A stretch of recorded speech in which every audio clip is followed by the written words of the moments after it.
shame. Ain't that a shame now, baby? Oh, ain't that a shame now?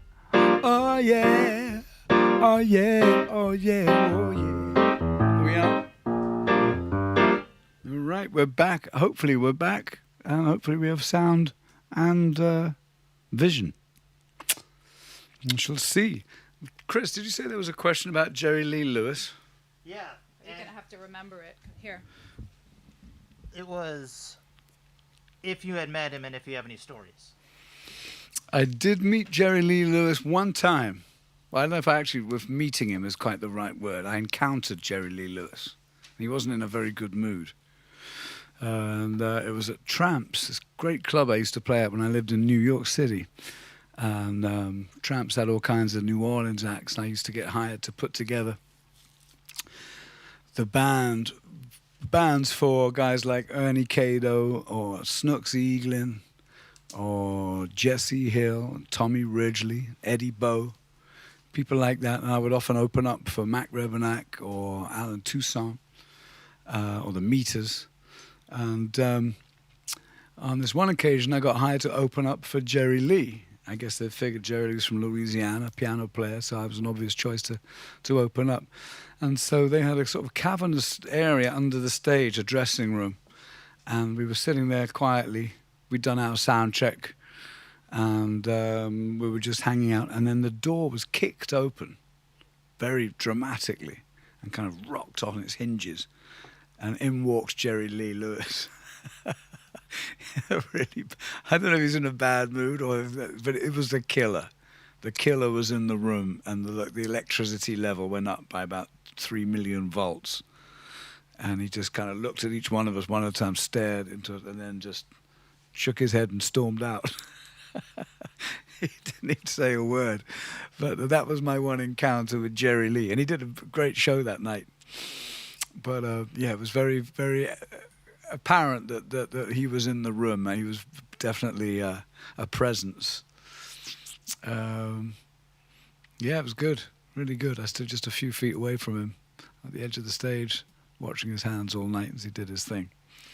Speaking of shows that you've seen, yeah, Brian Hargreaves is asking, what is the best gig you've ever seen? What's the best gig I've ever seen? God. At this point in my life, I've been to so many gigs. Well, okay, first ones that come to mind, I suppose. If I sat and thought about it, I could probably come up with a big list. But seeing Bobby Womack for the first time at the New Orleans Jazz and Heritage Festival brought tears to my eyes. Just every song was so good, and he sang them so well. Just spectacular. Seeing the Staple Singers in the Gospel Tent years and years and years ago at Jazz Festival with Pop Staples was pretty incredible. And one gig that really springs to mind, I think because I was young and I hadn't seen that many gigs at that point, and it made a big impression on me, was a Jamaican band called Culture playing at the Rainbow in Finsbury Park in North London I think it was 1977, because they had just made an iconic record called the 2/7 Clash, which was full of biblical prophecy for all the Rastas at the time, and that was kind of a new thing, the whole Rasta thing. A lot of people were just getting hip to a world of reggae that had been in existence in Jamaica, obviously, but also amongst the Jamaican population in London. And had grown out of a style called rocksteady and ska. And the Rasta thing was kind of new. I was about 14. I wasn't old enough to be there, but me and my mate Dan skipped out of school without telling my mum and got on a train to... Sorry, Mum, if you're watching this.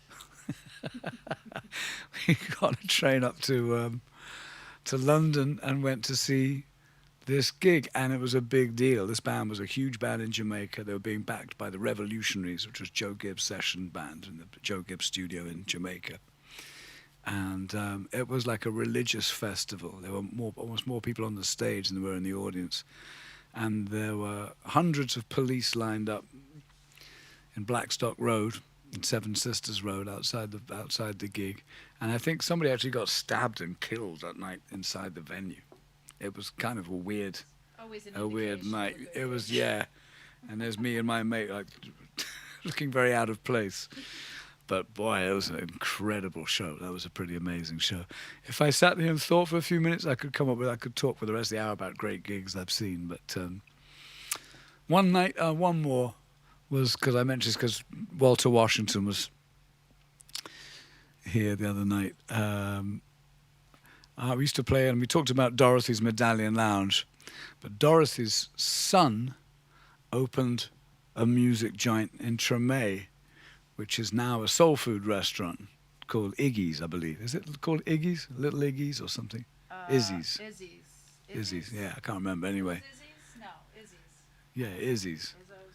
Yeah. Is that the one on Jeff It's Davis? the Baquet family run this. It's a Creole family that have restaurants in town for ages. They used to have a place called Eddie's on Law Street. Great food. But I played in there when it was called Charlie's Medallion Lounge with Walter Washington. And that was one of those magical nights where Walter was just on fire. There was hardly anybody in the joint. And that reminds me of another gig of a joint around the corner from there called Bertha's Bonton Lounge. Bertha had another Bonton. This is the first Bonton Lounge on Basin Street, across from a joint that used to be called John L's Lounge. And I was in there one night, and Johnny Adams showed up.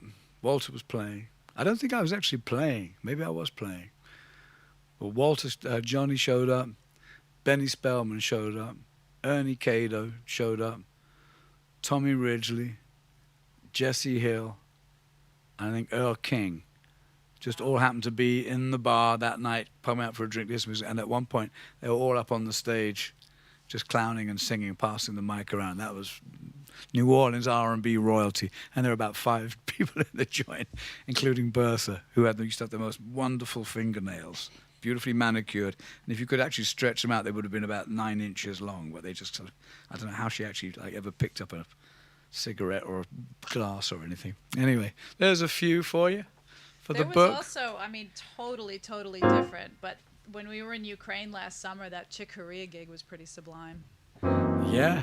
Like I said, there've been so many of them. Yeah, that Chick Corea gig was pretty incredible. At that nice festival in Ukraine. In Ukraine, yeah. In where was it? What was the name of the town? Lviv. Lviv, yeah. In Lviv. Yeah. Lots of them. I should write them down, really, because I'm sure I'm going to forget all of them one of these days. Be forgetting everything else. Here's another question. All right. Chris is going to ask it. Get close to the mic, Chris. All right, Steven Sadler says, greetings from Hever, Kent. Heaver. Kent. All right. Yeah. Are there any recordings with you playing with your uncles Johnny and Steve Simpson? There's a photo On SS webpage. of you all on stage together with Uncle Bruce. Oh, yeah, that was at the Horns in Watford. Yeah, I've got a picture of that somewhere. I don't know if anybody recorded it. God. Yeah. Well, I'm on some recordings with Johnny Johnson, Johnny Snake Hips Johnson. I don't think I've been on any recordings with Steve Simpson, who's a fantastic session musician in London. Was in Meal Ticket and played with Roger Chapman, Family, the band that did a great record called Burlesque. Just a great all-round session musician, plays all the instruments and is a big inspiration to me. And his brother, my uncle Bruce, who was someone I learnt a great deal of stuff from. And I don't think we ever actually recorded together, me and Bruce. We played together a million times. But Bruce was really good mandolin player. And he's the guy that taught me how to play the mandolin. And he's a good fiddle player too, and obviously guitar and slide guitar. And great source of information for all sorts of eclectic music, from Brazilian records like Sivuca and gospel quartets and Irish traditional music. And the blues, obviously, and rhythm and blues. And he's the one that first turned me on to Alan Toussaint. But I don't know if we ever were on the same record together, sadly. I wish we were. Yeah, that's good. Yeah. Anyway. Do that one from YouTube. That's a good one. Good questions. Yeah, Yeah. lots of questions. We're All having a right. hard time figuring out which ones to ask. Someone is asking if your version of Brickyard Blues will be on an album. Your new album. New album. Yes, it will. That's a very good question. And we just recorded the rhythm track for it a couple of days ago. And Brickyard Blues is a song I heard. It was a minor hit in England. It didn't really fit into any style that was popular in England, really, because it's straight ahead New Orleans funk, R&B.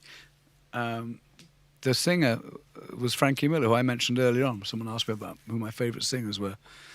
Brickyard Blues by Frankie Miller came out in about 1973, I'm guessing, or 72. And I was about 10 years old. And for a very short window, it actually got some rotation on national radio, which there was not very much of, really, at that time. So I would, every time it came on, it just killed me, because it had this piano riff that went. That was it for me. I think that's kind of when I got hooked. But Brickyard Blues, interestingly, is written by Alan Toussaint, and recorded by Alan Toussaint, and recorded by a lot of other people too. Maria Muldaur cut it. Three Dog Night cut a version of it. If you go on Spotify, there's loads of versions of it. I've always played it because I dug it, and I remember it from the original version, because the original version was the Frankie Miller one before Alan, I think, even put it on a record. I don't know if Alan ever did put it on a record. Maybe later on it came out on a live record or something. But what's so great about it, I think, is that the front of it is actually a tango. It goes, and it's got some of my favorite chord progressions. I love this chord progression here. I love that.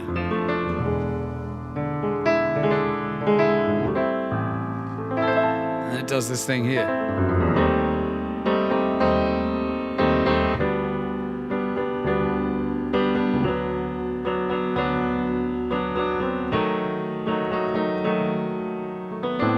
Pure Alan Toussaint, just great music.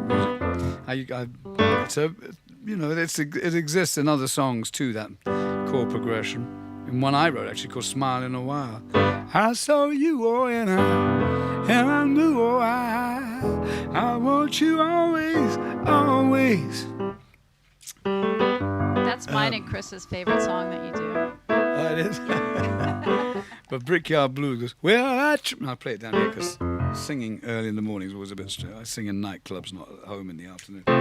Well, I tried to run my game. She said, man, that's the same old thing I heard before. I'm too tired to go for your show again and again.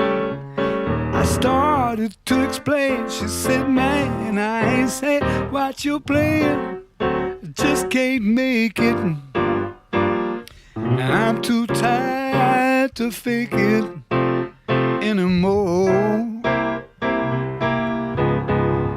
Play something sweet, play something mellow, play something I can sink my teeth in like Jello. Now play something I can understand, y'all. Play me some Brickyard Blues. So there it is. That. But as I say, the front of it is a tango. It goes.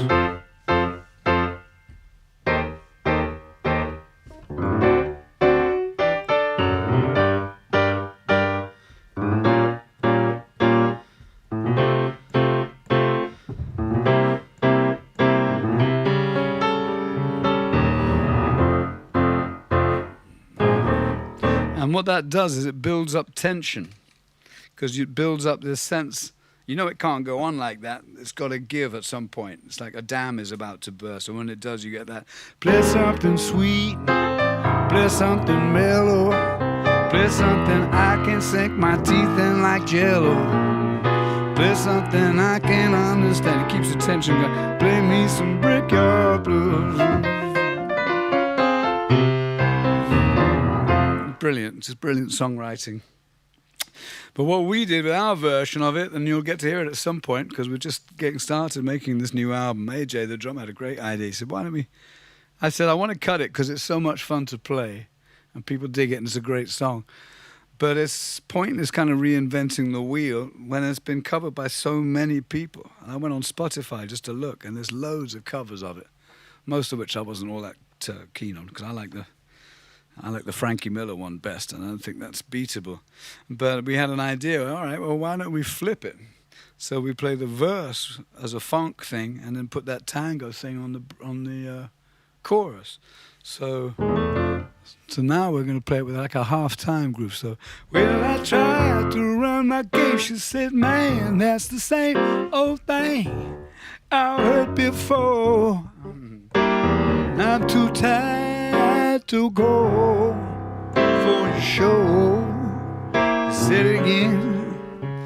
I tried to explain. She said, man, I ain't saying what you're playing. Just can't make it. Oh no, I'm too tired to fake it anymore. Play something sweet, play something mellow, play something I can sink my teeth in like Jello. I can understand now. Play me some Brickyard Blues. Anyway, yeah, so that's the little flip we did on that.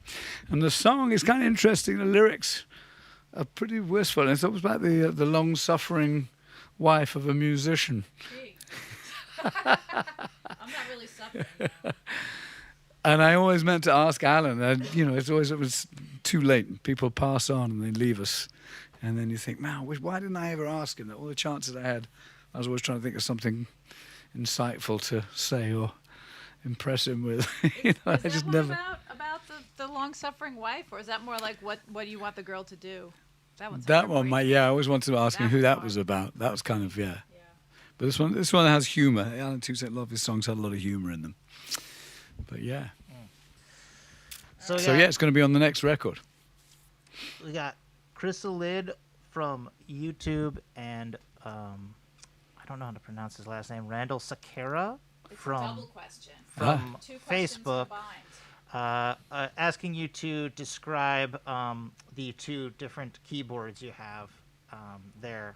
Specifically, like what kind. Someone was asking specifically what kind of Yamaha piano that is, and I think probably people just want to know What the little guy is. Yeah. Well, they're both made by Yamaha. And there's a fundamental distinction between the two of them, which I should point out, which is that this one's very big and this one's not very big. Any further questions? But they're both made by, hold on, Yamaha. Yeah, they're both made by Yamaha. And this one is called a CP. And a friend of mine turned me onto this little thing. It's almost like a toy, but it sounds killer. And the great thing about it is I can throw it in my bag when I go on tour. And I've got a keyboard to play. But it's small and it has scaled down keys. So if you go from playing this to that, you can end up playing completely the wrong notes because you have to take a chord and then you have to scale everything down so it fits here. It's also not on. And it's also not on because it runs on batteries and doesn't play. If I turn it on, perhaps I can give you if I put the microphone here, you might be able to hear it. So this one is good because it has the sounds I like to get out of electric keyboards, which are here. Can you hear this?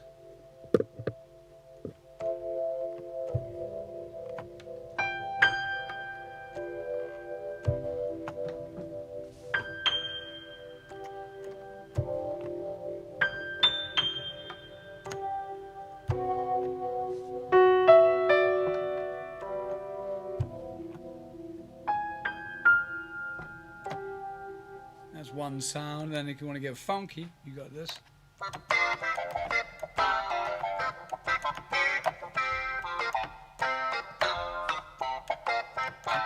It's good for playing Moonbone. I don't know if you all could hear that through the vocal mic. It's not really hooked. It was hooked up for something the other day that we were doing. And Dan Stringfellow says, is the Yamaha CP a synth or just a MIDI controller? It's a synth. It's got sounds in it and it has speakers in it, which is very convenient if you want to just stick it in your rucksack when you're on tour and show a chord voicing to one of the other musicians to use on the gig that night or to run by something. And as I say, the sounds are completely usable. I think I'm going to use it for some of the new tracks on the album. In fact, we cut some tracks here the other day, and Nigel used it for some clavinet sounds that were amazing. So yes, the answer to your question, both made by Yamaha. One's an electric synthesizer and one's an acoustic piano. This one, the big one's got strings and hammers and operates on the same machine principles as the early pianos from hundreds of years ago. And this is new technology that emulates old, newish technology. And there is a small price difference between the two. Small price difference, yes. Yeah. Yeah, here's one for you. Chris. Okay. I'm going to play piano quietly in the background so people aren't getting bored with all the people who want to hear music. They're getting entertained, and I shall answer questions at the same time. This next one. Okay. Felix Elliott Greenberg is asking if you could break down how the Popeye dance rhythm you mentioned a week back works. Well, thank you for that question. It's not, these things are not sort of an exact science. And different people have different names for them. I think of it as Popeye, and I knew that when we had Hurlin Riley on a couple of weeks ago, it tickled me because we had a previous conversation where he referred to it as the Popeye groove. I don't know if anybody else, if you actually really said that, they would understand what it is, but it's a bit similar to what I just played with that Brickyard Blues. And it comes from a period of New Orleans rhythm and blues music in the 60s when styles had moved on a little bit and the British invasion had happened. The Fats Domino sound was kind of on the way out, and the earlier generation of New Orleans singers like Bobby Mitchell and Smiley Lewis and those characters were getting supplanted by a younger generation, amongst whom was a piano player called Huey Smith. And Huey Smith, Alan Toussaint and Eddie Bow, and lots of others really, had this kind of New Orleans sound that was kind of prototype funk in the New Orleans sense. But anyway, I'll give you a general impression, but as I say, it's not an exact science.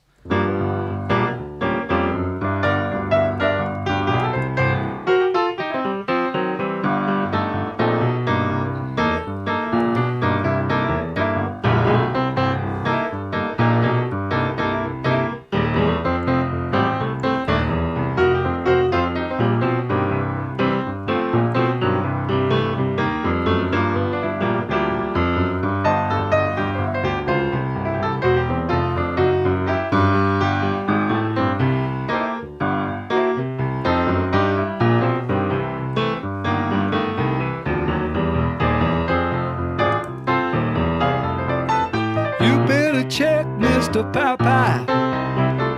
You better check your spinach, 'cause olives in the danger zone.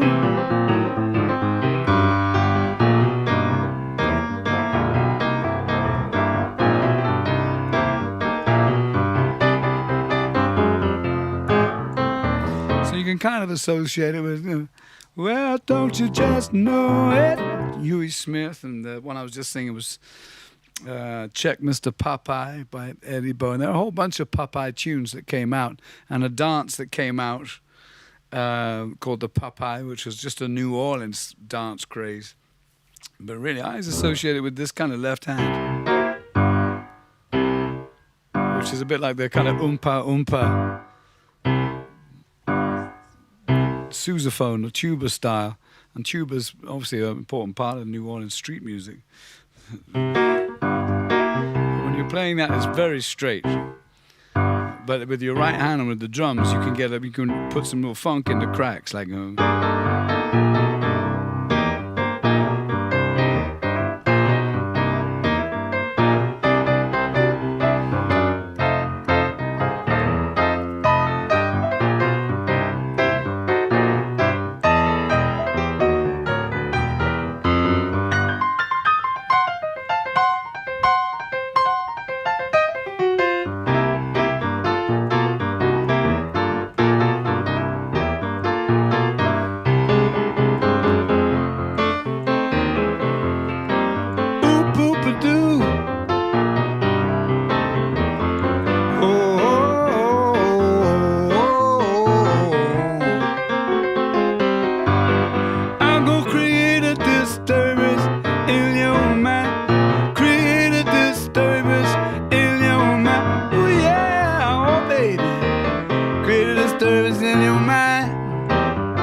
Don't you know they call me the most? I won't stop trying till I create a disturbance in your mind. I'm gonna create a disturbance in your mind. Yeah, so that's kind of the Popeye groove. I'm going to ask this one. This guy's asked this question a few times, and I keep meaning to ask you when we're not on the air. So the answer might be no.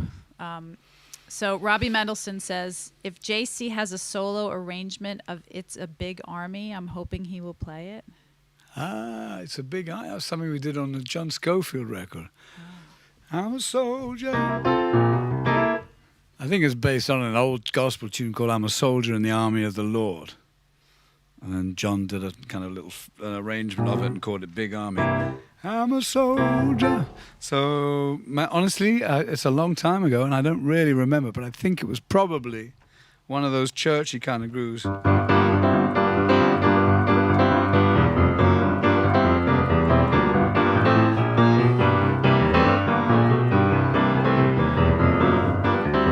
imagine lots of people doing that. Boom cha, boom cha, boom cha. Call that. A lot of people call it a boom cha groove.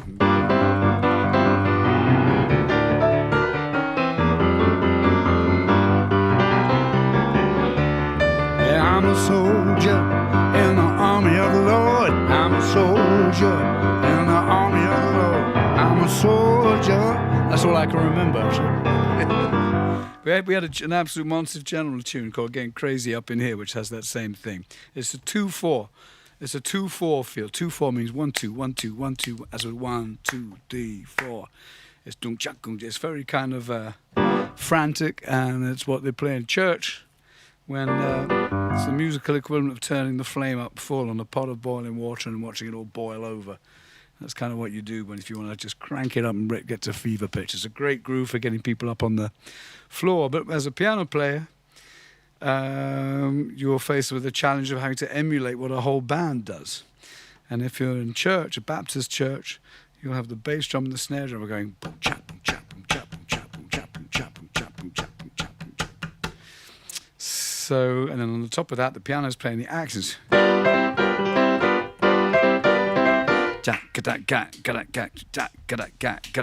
And that's what makes it funky. Yeah, there you go. So you use your left hand to go kum chak kum chak kum chak kum chak. Your right hand plays the accent.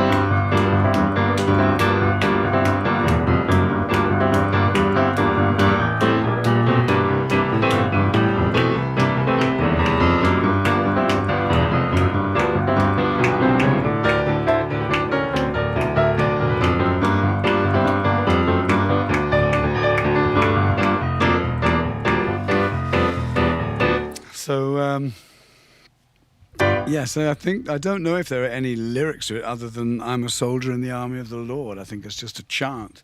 And as I say, you can emulate and copy what the whole band would do, but just doing that really takes up two hands. And then if you want to play a solo, then you have to keep that going.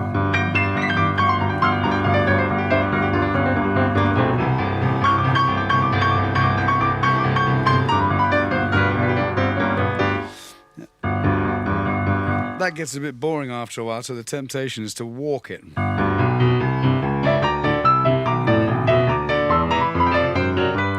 And so soon, and that was something that they did a long time ago. And an early piano player that did that was a guy called Cow Cow Davenport, and his theme tune was called Cow Cow Boogie, which Ray Charles later borrowed, should we say. And yeah, and he called it Mess Around. Do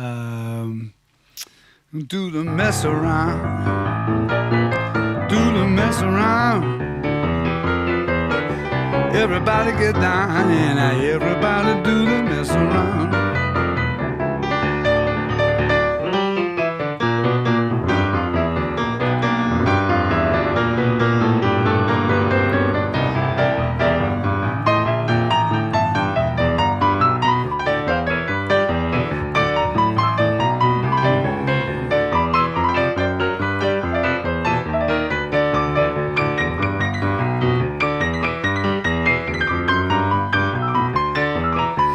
kind of think that's where Fess might have got his Big Chief inspiration for that funky Big Chief lick.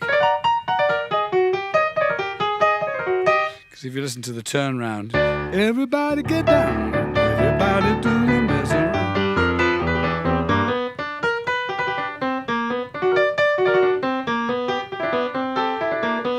And I know Fess used to play the mess around or cow boogie. It was kind of a staple. It's a great, if you're a solo piano player, it's a great tune to play to get everybody up dancing. Because that 2/4 thing is kind of like a shit kicking, stomping kind of, yeehaw!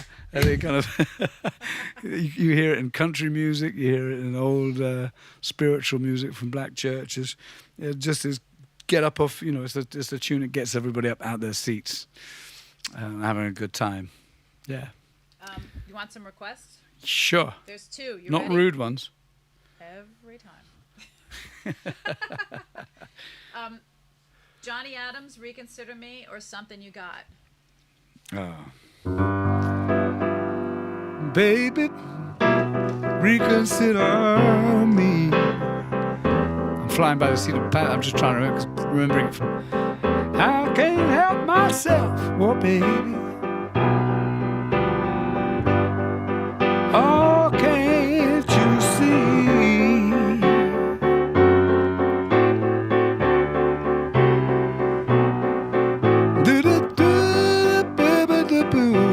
Can't remember the words, but oh, patiently.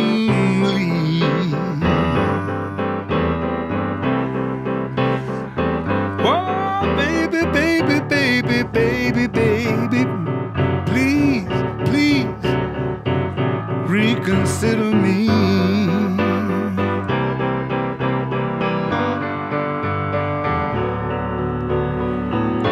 Well,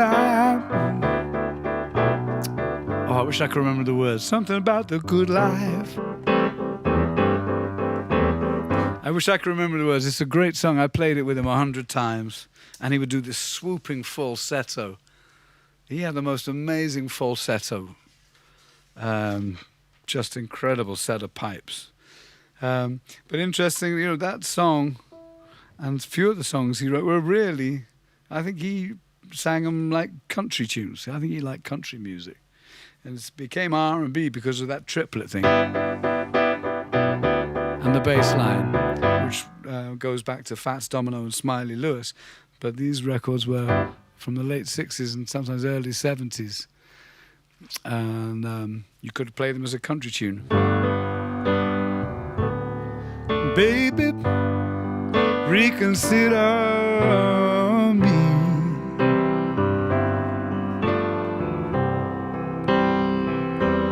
I can't help myself. Oh, baby, can't you see? And like Lonely, Lonely Nights by Earl King, he told me he wrote that as a country tune, hoping that some country star would record it and make him loads of money. But yeah, Reconsider Me by Johnny Adams. Boy, there was a few he used to do. He used to do Please Release Me, Let Me Go, which could be really corny in anybody else's hands, but boy, he made it sound like the hippest soul tune you ever heard in your life. Something You Got was by Chris Kenner. Chris Kenner had a bunch of hits produced by Alan Toussaint on the Instant label, I believe, or the Bandy label. And Chris Kenner, usually with Alan Toussaint, he wrote the songs for the artists that he was producing. But Chris Kenner was a good songwriter. He wrote very catchy songs. I don't think he was sensible with his money. And I think he died fairly young. I never actually saw Chris Kenner perform. I think I had one chance to see him at Jazz Fest one year early on and missed it. But he wrote a song that Alan produced, which has always been a staple here in New Orleans. And I must have sung the song a million times and played it a million times with everybody from Mac Rebennack to Johnny Adams to everybody does this thing. Oh, well, it's something you got, baby. Make me work all day. It's something you got, baby. Make me bring on my pay. Something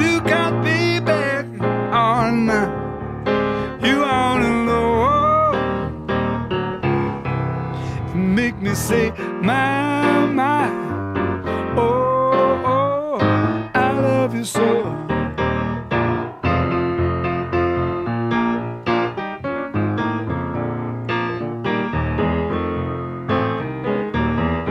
That's in that same kind of Popeye bag that we were talking about earlier on. But there are lots of good versions. And an interesting chord variation on that was the first time I ever played it with Mac Rebennack was on a gig where he said, let's switch around. You play piano and I'll play guitar. So I played the piano on this. And he showed me the change, a little variation. So I had been playing it like this. Well, there's something you got, baby. Make me work all day. Something you got, baby. And that's how it was originally written, and that's good. But he showed me something you got, baby. Make me work all day. And here it goes to C. Something you got. Make me bring on my pay. So that's a little twist on it that the band started doing here and to make it more interesting. That's a little bit of extra tension. But the hippest version, if you like that song, you got to check out the one by Shine. Shine was a cat that played guitar in Dr. John's band, an earlier incarnation. Shine, his real name was Alvin Robinson, and he had one hit. But his version of Something You Got is special. If you can find, you can probably find it on YouTube. Something You Got by Al Shine Robinson. And what makes it so special is he plays it so slowly. It's hard to play songs slow and make them swing. But if you can pull it off, and you have to have very disciplined rhythm section, it just squeezes all the juice and all the funk out of it. And so his verse was more like, oh, well, it's something you got, baby. Make me work all day. It's something you got, baby. Make me bring home all my pay. Something you got, baby. You ought to know. Make me say, my, oh, oh, I love you so.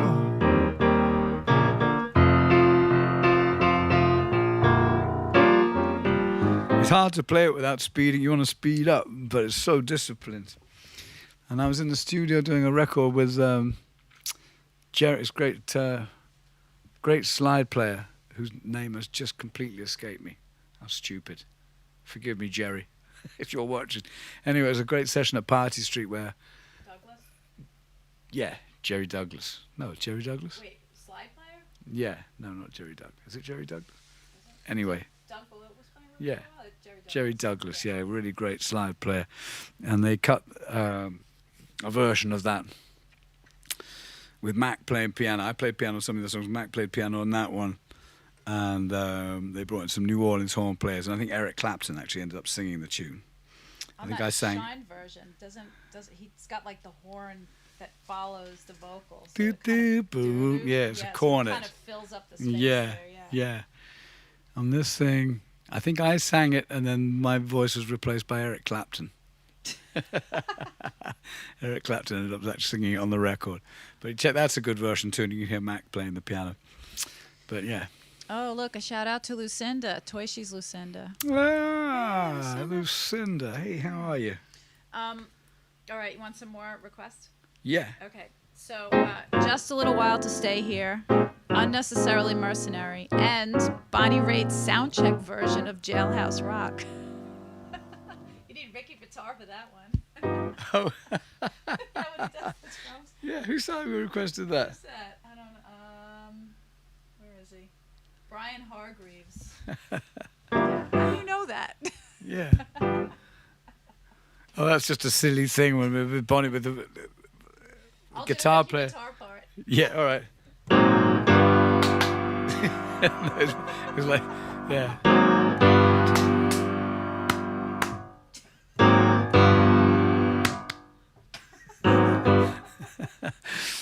Very silly. What was the request for unnecessary? Laughing faces, Yeah. little emojis.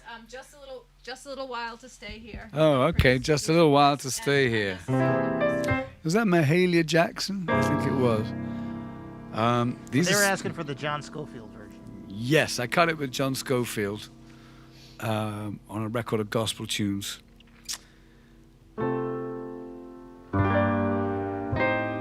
Just a little while to labor. You have to forgive me because I haven't sung these songs for over 10 years. So, just a little while to stay here. Just a little while to live. Just a little while to labor on the do show.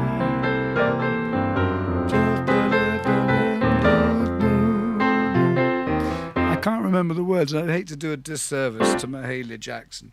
But interestingly, that song was a song I didn't really know it. I'm not really a churchgoer, but I recognize it here in New Orleans as a spiritual tune because it's a song that's played at quite often. It's in the repertoire that bands will play at the funeral of a musician. It's called a jazz funeral. And some of these songs can be played as dirges, and then they can be played as romping, rollicking tunes as the crowd suddenly takes off and the party starts. In New Orleans, when they send somebody off, they pay their respects with a somber tune.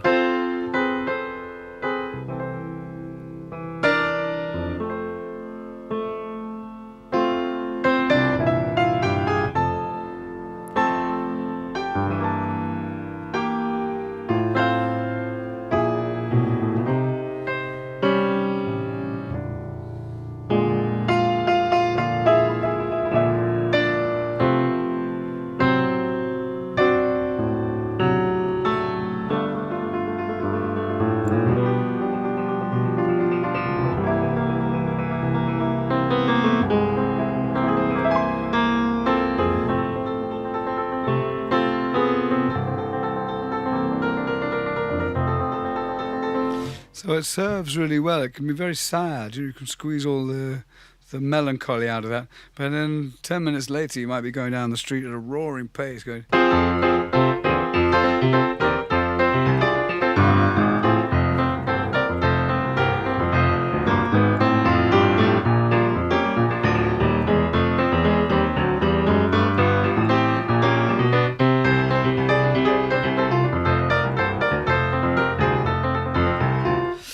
So yeah, just a little while to stay here. That was a good record. As I say, it's been a long time since I sang those songs, so I'm not familiar with the words, and I could just bumble through them and make them up, but that wouldn't really be very fair to the memory of Mahalia. Yeah, so what else was on that request? Unnecessary Mercenary. There's one song about the celery. Yeah, it's an ode to celery. But transposing everything down a whole step, because as I say, this is a bit too early in the day. I'm used to singing at night in bar rooms, not in the middle of the afternoon at home. So, Unnecessary Mercenary, it's a very wistful song, very important song actually. A lot of people tend to think it's a frivolous ditty, but it's actually it's a searing indictment of the conditions under which celery is grown and distributed around the world. And it's an ode to celery vendors, near and far. 'Cause you so very unnecessary mercenary. You just down looking after number one. Only thing you worry about is having your fun. First I had trouble, baby, now it's understood. You get going while I'm going, still good. You so very unnecessary mercenary.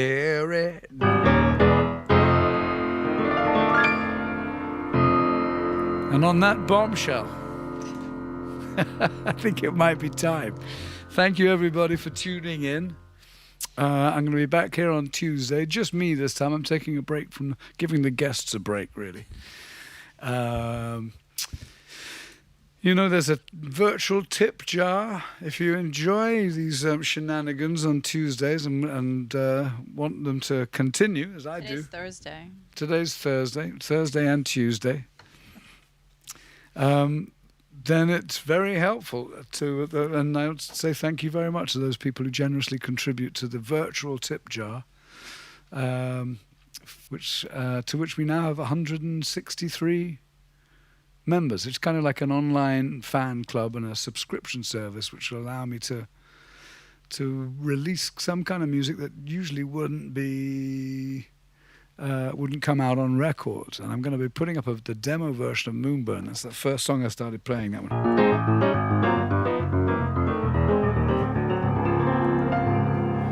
It's a funk thing, and I'm in the process of writing a whole little, not an essay, that sounds a bit too academic really, but for the fans who dig that stuff. It was the title track to an album on the Virgin Point Blank, or Pointless label, as it was called by. Yep. Not by me, of course. I think it's a wonderful label. Well, it doesn't exist anymore, does it? It doesn't exist anymore, so I'm not offending anybody's feelings. But that on the Patreon site, there's all kinds of background stuff that we'll be disseminating for general consumption to the Patreons. So there's a link to that too if you're interested and want to find out more.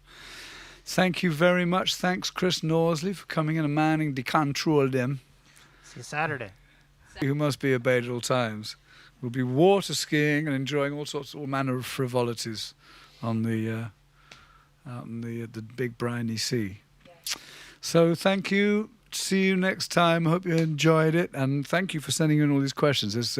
I enjoy talking about this stuff because it's my favourite. It's the only thing I know anything about. So, but it means a lot to me that people are sufficiently interested to ask these good questions, especially about guys like Johnny Adams and the Popeye. And anyway, thank you, and see you Saturday. Till then, thank you, Quarantinians.